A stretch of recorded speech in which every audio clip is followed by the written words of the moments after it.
Hey guys, what's going on? It's Uncle Tone. How you guys doing? Today we're going to be taking a look at the Switcheasy Capsule Rebel X case for the iPhone 4.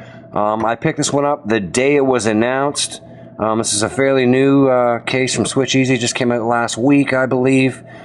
It's a new take on the Rebel. You know, we all know what the Rebel was. Everybody used to have the Rebel back in the day. There's been a few iterations of the Rebel over the past couple of years, and here we have the new Rebel X. You can pick this one up over on Switcheasy's website. There will, of course, be a link right down there in the bottom bar, as there always is. I believe it's available in about 6 or 7 different colors. I think it's 6. I could be wrong, but I'm pretty sure it's 6. And it's available for $27.99. Which is pretty fair for everything that you're, getting included here with this case. Switcheasy is known for including everything with their cases but the kitchen sink, really. So, that's a pretty fair deal. Something you need to be aware of, though, if you're an international customer, Switcheasy now charges $15 shipping internationally, which I thought was kind of pricey. I went ahead and ordered it anyway, but I thought, you know what, $15 is really pretty high for shipping. But as it turns out, they used FedEx. So I got this case in like 2-3 days. Did not take very long at all to get here, which was pretty cool. So I guess $15 is alright when you're using FedEx. It does make the case a little bit pricey total. I think it was like $43 or something. Something like that. So it was a little pricey. So just be aware of that if you're an international customer. So, Switcheasy being Switcheasy are known to include everything but the kitchen sink, as I mentioned. Included with this one, you're going to get 2 screen shields, 2 headphone plugs, 2 dock plugs, a little microfiber cloth for installing your screen shield, 2 dock adapters, one in black and one in white, and a little video stand. Cool beans. So without further ado, let's go ahead and pop this bad boy open and check it out. Here in the package, you do, of course, get the case itself, which we'll get to in just a second. And then here in the bottom, you get your dock adapters and your video stand. I'm not really a big fan of Switcheasy's new packaging here. It's kind of cool, and it's good for people like me who like to save their packaging. But it's kind of a little funky, though. But there you go. I'm not a huge fan of it, but there you go. And then we're going to go ahead and take the Rebel spine off here, just like you would all the other Rebels. Peel that off so we can get the stuff out of the inside of the case here. That's your X brace there for your spine there for the back. And then inside here, you're going to get your 2 screen shields, as well as your dock plugs and your headphone plugs. And I always love that Switcheasy includes these. I've already promptly went ahead and lost one of the dock adapters, or the dock plugs, just because, I don't know. They're so small and tiny to lose, but they're really cool that Switcheasy includes them, though. And I am using one of the screen shields on my phone right now. Switcheasy, I remember back in the day, Switcheasy having pretty decent screen shields. But I was not particularly impressed with this one. The cut is really good, but it's slightly rainbowy. I don't know if my camera will really pick that up, but it does have, there you go, right there you can see it. It has kind of a rainbowy effect after I've installed it.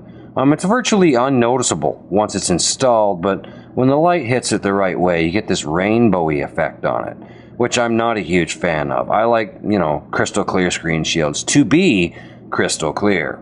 So I'm not a huge fan of this rainbowiness going on the screen shield. So there you go. So to put this one on your phone, you're simply going to stick the top in first and then pop the bottom in.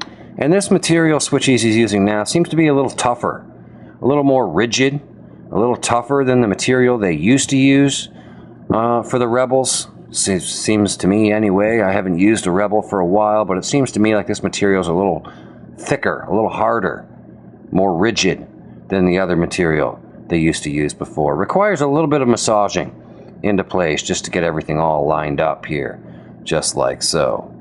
I guess you could rock it this way if you really wanted to, but then you're going to go ahead and take your X brace, your spine or X brace or whatever you want to call it, and pop that one over the top. And an installation for that is super simple. It just snaps up over the corners and you are good to go. So there you go. That's how you install it on the phone. Let's go ahead, take a look at all the cutouts. The headphone jack is a pretty decent sized cutout. No real issues with that. I didn't have a problem with it. Most of your mobile jacks will work just fine. However, if you're using oversized DJ headphones, they're probably not going to work too well for you. Sleep-wake button is very responsive. I had no issues pressing it. It works really, really well. No problems there. This one will be compatible with the iPhone 4 and 4S. As you can see from the vibrate switch cutout here, it's a little longer than it really needs to be. So this one will work with the iPhone 4 and the iPhone 4S. Getting to the vibrate switch is fairly simple. It's a pretty deep cutout, so you kind of have to use your nail to get in there and flick it, but it's not too difficult, so I didn't really have a problem with it. Volume up and down buttons work just as well as the sleep wake button does. Nice tactile feel. You can feel it when you're clicking them. No real problem there at all. Down here on the bottom, you have 3 separate cutouts for your speaker, your microphone, and your 30-pin dock connector. I did notice that this doesn't really line up too well. I do have a back screen shield on here, so maybe it would line up a little bit better if I wasn't using a screen shield on the back. Probably. But then again, the screen shields on the back are not that thick, so I don't think it's going to make this huge of a difference. As you can see, there's about a millimeter gap there between the edge of the case and the actual band of your phone.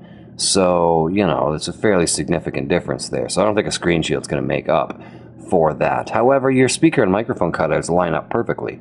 So there you go. And this is a fairly generous opening. Most of your third-party cable should work just fine in here.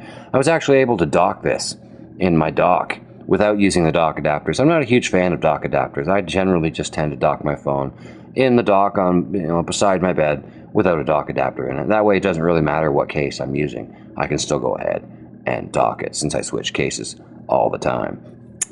So there you go. That is pretty much going to do it for my review on the Switcheasy Capsule Rebel X for the iPhone 4. Is it worthwhile? I guess. I did have a huge issue with camera flashback. Taking regular pictures is just fine. However, when you take pictures using the flash, this cutout on the camera is so small that even though it's kind of a matte finish black in there, you still get a ton of washout on your pictures. So if you're somebody who uses the flash on your camera to take pictures a lot, this case is not going to be for you. You're going to hate it. I don't use the flash a lot, so it's not really a big deal for me, but it's something to be aware of. There's a huge flashback problem with the flash here with this camera cutout. They should have made it much, much bigger. But there you go. I guess it would have made the spine or something too thin, and then it wouldn't have been able to work or something. I don't really know why they made it so small, but there you go. That is pretty much going to do it, guys, for my review on the Capsule Rebel X from Switcheasy. I like it. It's a pretty cool case at $27.99. It's a pretty good value, unless, of course, you're an international customer, and then you need to pay $15 shipping. I appreciate the fact that Switcheasy uses FedEx, so Canada Post won't lose it on me. But at the same time, it really raises the price of the case to, you know, the $40, $43 level. That's pretty pricey for any case, really. So, you know, something to be aware. I'll leave it up to you if you decide you want to pay that much or not. I did. So, you know, I'm not really one to talk because I paid $43 for it. But there you go. You know, it is what it is. So, you know that ordering it, that it's going to cost you that. So be aware of that. And there you go. I like the Rebel X. It's a cool case.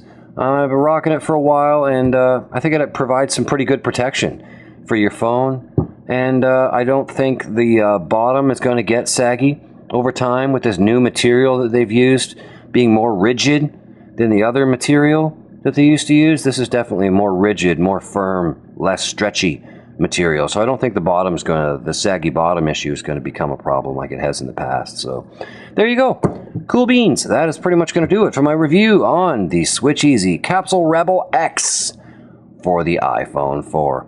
Thanks for watching. I hope you guys enjoyed it, and we'll see you in the next one. Cool beans. Rock on.